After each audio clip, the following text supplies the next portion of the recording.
Et nous sommes à un tournant décisif de notre histoire.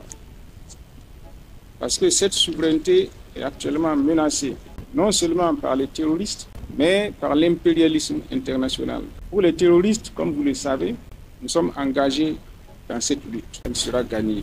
Pour ce qui est de l'impérialisme international, vous-même vous êtes témoin de ces derniers soubresauts, tant ici au Burkina Faso que dans la sous-région. Donc ici, nous avons eu à prendre certaines décisions. Il y a beaucoup qui nous demandent que, mais quand vous parlez de souveraineté, là, est-ce que dans vos prises de décision, vous êtes libre? Est-ce qu'on ne vient pas parfois vous dire que mais ça, il ne faut pas faire, ici, il faut aller là-bas? Je dis non. En tout cas, depuis le gouvernement du président Traoré, aucune puissance n'est dans les décisions que nous prenons. Les décisions qui se prennent librement, en toute souveraineté. Nous pouvons nous tromper, mais nous les prenons librement pour l'intérêt de notre pays et de notre peuple. Sur ce plan, je peux vous garantir la souveraineté politique du Burkina Faso est actuellement pleine et entière. Je ne peux pas garantir qu'il en sera toujours ainsi, parce qu'après la transition, tout dépendra de ceux qui viendront après. S'ils n'ont pas la même motivation, l'impérialisme pourra revenir peut-être même d'une manière encore plus forte. Mais dans la sous-région, vous avez remarqué qu'il y a eu un coup d'État au Niger qui a entraîné beaucoup de remous. Et au nom de la démocratie, certains sont prêts à livrer une bataille pour remettre à sa place l'ancien président déchu. Alors je voudrais vous dire une chose. Quand on parle de démocratie, il ne faut pas se laisser leurrer. Il y en a qui se font abuser de bonne foi. C'est pour ceci que je parle. Car il y en a qui sont de mauvaise foi et qui nous parlent de démocratie que pour chercher à en abuser d'autres pour atteindre leur fin. La démocratie, toutes les sociétés ont toujours vécu en démocratie. Depuis que l'être humain a constitué la première cellule familiale, la démocratie était là. Dans vos foyers là, s'il n'y a pas la démocratie, le foyer va se briser. Si vous gérez votre foyer de façon non démocratique, votre conjoint ne vous respecte, vos enfants ne vous respecteront plus. Donc la démocratie existe depuis la cellule familiale. Dans les sociétés, que ce soit dans les villages, dans les chefferies, dans les royaumes, ils sont constitués en fonction sur la base de la démocratie. Vous ne pouvez pas être chef de village si vous n'avez pas le consentement de vos sujets. Vous ne pouvez pas être un monarque si vous n'avez pas le consentement de vos sujets. Avant la pénétration coloniale, nous avions des organisations, nous vivions en harmonie parce qu'il y avait la démocratie. On savait pourquoi un tel était choisi pour être chef, quelles étaient ses compétences et quelles étaient ses limites. Et le chef traditionnel ne faisait pas ce qu'il voulait. Son règne était encadré par des règles coutumières que tout le monde connaissait. Et c'est ça la démocratie. Maintenant, ce qu'on veut nous faire croire, c'est qu'on veut nous faire croire qu'il y a une seule forme de démocratie au monde et que tout le monde doit aller vers cette démocratie-là. Ça, c'est faux. Même ceux qui tentent de nous faire croire, de nous le faire croire, chez eux, ils ont plusieurs formes de démocratie. La France est une république. Le Royaume-Uni est une monarchie.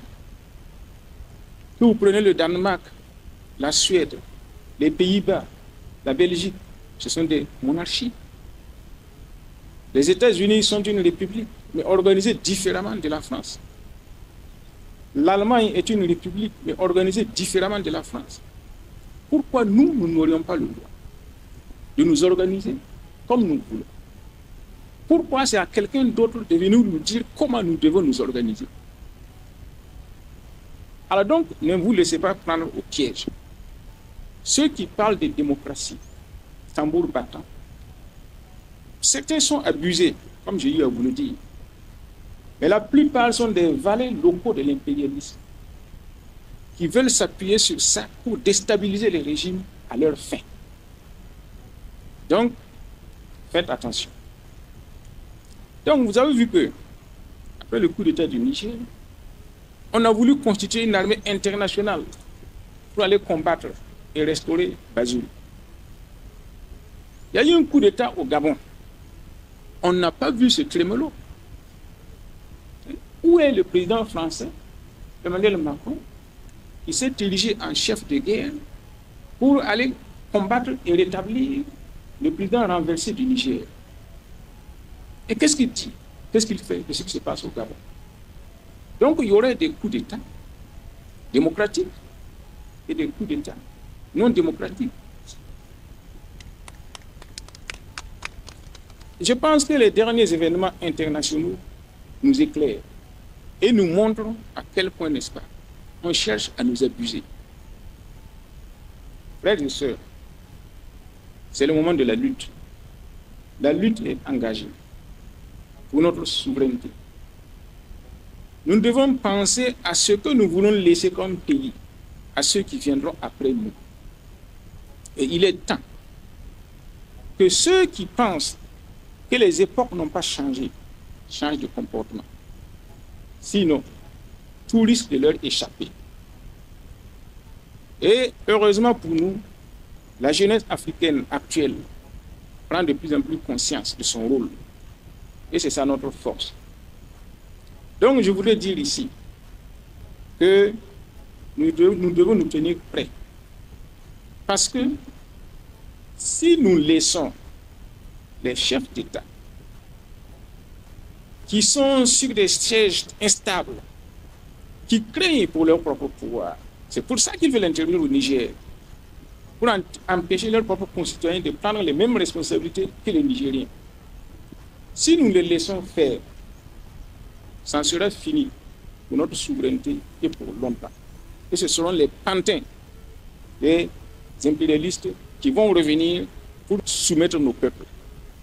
C'est pour cela que les autorités burkinabées ont dit que si on essaye d'attaquer le Niger, c'est comme si on déclarait la guerre au Burkina Faso et au Mali. Parce que nous avons pris conscience des tenants et des aboutissants. Donc, ce que je voulais vous dire, c'est que chacun doit savoir quel est son rôle, quelle est sa place, qu'est-ce qu'il veut faire. Et c'est à chacun de prendre conscience de son rôle dans l'histoire. Tous les grands pays se sont construits par l'abnégation et la prise de conscience de leur peuple à un moment donné.